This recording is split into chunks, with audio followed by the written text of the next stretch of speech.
दोस्तों आज मुझे सनी देओल का वो डायलॉग याद आ रहा है, तारीख पे तारीख, तारीख पे तारीख और तारीख पे तारीख। जी हां, अभी यही चल रहा है। जैसा कि आप सब लोगों को पता होगा कि आज 7 अक्टूबर है और 7 अक्टूबर को क्या होना था, 7 अक्टूबर को ऑनलाइन गेमिंग बिल जो कि गवर्नमेंट लेके आई थी उस पे सुनवाई यानी कि हियरिंग होनी थी और आज वो हियरिंग हुई भी। सुप्रीम कोर्ट में हियरिंग हुई। अब सुप्रीम कोर्ट में क्या हुआ, जो फैंटेसी के लॉयर्स थे उन्होंने क्या बोला, जो गवर्नमेंट की तरफ से लॉयर था उसने क्या बोला और जो जजेस थे वो कहीं ना कहीं कहां तक पॉजिटिव रहे होगा। ये जो हियरिंग है ये पॉजिटिव साइड में गई है कि नेगेटिव साइड में गई है, इस वीडियो में हम इसी चीज पे चर्चा करेंगे कि क्या फैंटेसी के आने के चांसेस है या फिर ये जो गेमिंग बिल है ये लागू रहेगा और फैंटेसी कभी भी आपको नहीं दिखेगी। आगे इस वीडियो में जानेंगे, तो वीडियो को जितने भी लोग देख रहे हो वीडियो को लाइक कर दो जिससे कि ज्यादा से ज्यादा लोग इस वीडियो को देख पाए और कमेंट करो जाके, क्योंकि बिहार चुनाव आने वाला है और ये सब कुछ बिहार चुनाव से कनेक्टेड चीजें हैं।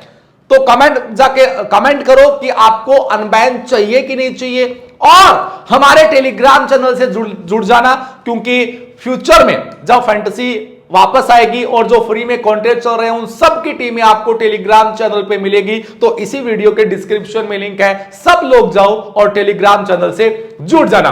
अब देखो आज 7 अक्टूबर को सुनवाई हुई और इसको एक्सटेंड कर दिया गया, यानी कि 1 तारीख और।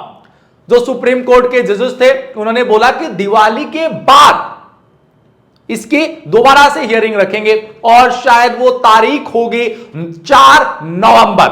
जी हां, 4 नवंबर नेक्स्ट मंथ को वापस से हियरिंग होगी। अब देखो जो फैंटेसी की साइड से जो लॉयर्स थे जो कि इस कानून को चैलेंज कर रहे थे, भाई उन्होंने इतनी कोशिश की है कि तारीख ना दी जाए और आज ही आप इसकी सुनवाई करो।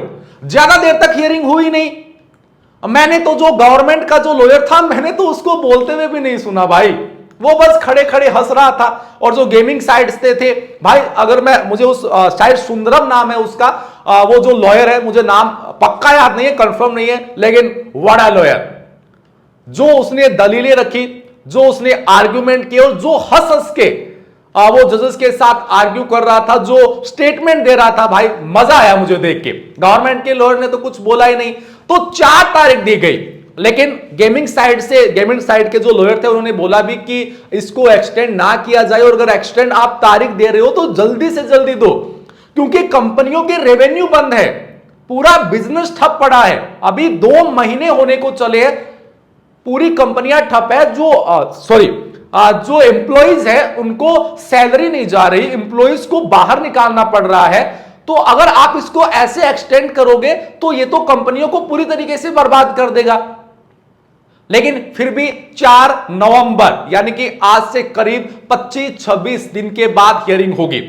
उन्होंने देखो, जो गेमिंग साइड का लॉयर था उसने सीधा सीधा बोला कि हम चैलेंज गवर्नमेंट को नहीं कर रहे हैं, हम चैलेंज जो गवर्नमेंट जो चीज लेके आई है, जो उनकी विधायी शक्तियां है उनको नहीं कर रहे हैं, हम चैलेंज कर रहे हैं जो इनका गलत इस्तेमाल हो रहा है। गलत इस्तेमाल मतलब आप कानून लेके आए, बहुत बढ़िया चीज है, लेकिन आप 2 दिन में ब्लैंकेट बैन लगा दोगे, आप 40% जीएसटी कर रहे हो, आप कानून लेके नहीं आ रहे हो, आप कानून थोप रहे हो।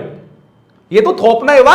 तो वहां लॉयर ने है वो गेमिंग साइड से जो लॉयर था उन्होंने सीधी सी बात बोली कि हम यहां पे गेमिंग कानून बनाने की केंद्र की विधायी शक्ति को नहीं, बल्कि उस शक्ति के प्रयोग के तरीकों को लेकर, जो प्रयोग करने का जो तरीका था वो गलत था, क्योंकि ब्लैंकेट बैन लगा के इतने हजारों करोड़ की कंपनियों को रातों रात बंद कर देना, ये भी उन्होंने बोला।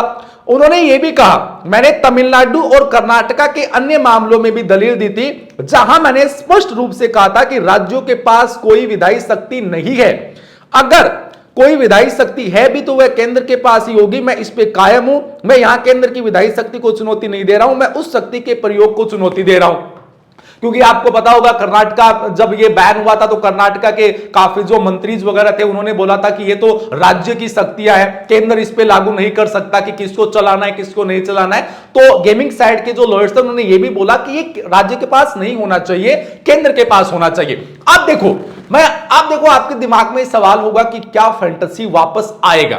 देखो 4 नवंबर को हियरिंग है, गवर्नमेंट ने 31 अक्टूबर तक एक आपको पता होगा ड्राफ्ट रिलीज किया था, उसमें जितने भी जो रूल्स है ऑनलाइन गेमिंग बिल को लेके वो सब कुछ थे, और गवर्नमेंट ने फीडबैक मांगा था किससे, मुझसे, आपसे, कंपनीज से, स्टेक होल्डर से, जो भी यूजर्स है वो फीडबैक दे सकता है कि इसमें क्या चेंजेस करने चाहिए, क्या ये चीजें चलनी चाहिए तो कैसे चलनी चाहिए, कोई भी वहां पे फीडबैक देख सकता है। उन्होंने मेल भी वहां पे डाला हुआ है कि उस पे आप ईमेल कर सकते हो, समझ रहे हो। अब कानून लागू नहीं हुआ, 31 अक्टूबर तक का टाइम है और 4 नवंबर को हियरिंग होगी, और 6 नवंबर और 11 नवंबर को क्या है पता है आपको, बिहार इलेक्शन।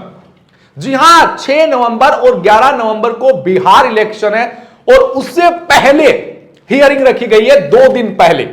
यानी कि अगर हाई चांसेस है कि ये फैंटेसी की पॉजिटिव साइड में जाएगा, क्योंकि मैक्सिमम बिहार के लोग, ये जो ऑनलाइन गेमिंग बिल है ना, मैक्सिमम बिहार के लोग यहां पे खेलते हैं। मैक्सिमम सबसे ज्यादा जो रेवेन्यू आता है वो बिहार की साइड से आता है, वहां पे बहुत सारे लोग हैं, बहुत यूजर्स है बिहार में, ड्रीम इलेवन के या फिर जितने भी रमी पॉकर्स है, सबके बिहार में बहुत सारे यूजर्स है।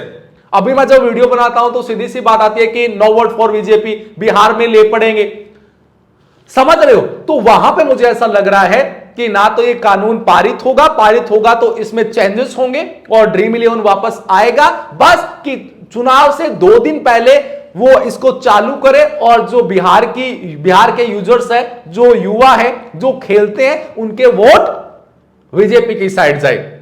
मुझे बस ऐसा लग रहा है। बाकी हियरिंग में आज कुछ नहीं हुआ, जो भी चीजें दलीलें रखी गई वो केवल गेमिंग साइड के लॉयर्स के थ्रू रखी गई, बाकी गवर्नमेंट की साइड से कुछ नहीं था। वो केवल क्या नाम है उसका मैं भूल गया, लास्ट 2 से 3 मिनट बोला होगा, उससे ज्यादा कुछ नहीं बोला। लेकिन गेमिंग साइड से जो दलीलें थ्रू आउट वहां से आई, लाजवाब थी। उन्होंने सारी चीजें हैं वो बहुत पॉजिटिव तरीके से रखी भी। तो मुझे ऐसा लग रहा है 4 नवंबर को इसका फाइनल रिजल्ट आना चाहिए। उससे ज्यादा मुझे नहीं लग रहा है कि आगे तारीख आएगी। बिहार चुनाव से पहले 4 तारीख को हियरिंग है, और वहां पे मुझे लग रहा है पॉजिटिव चीजें आएगी। आपको क्या लगता है, कमेंट बॉक्स में अपनी राय जरूर दीजिएगा।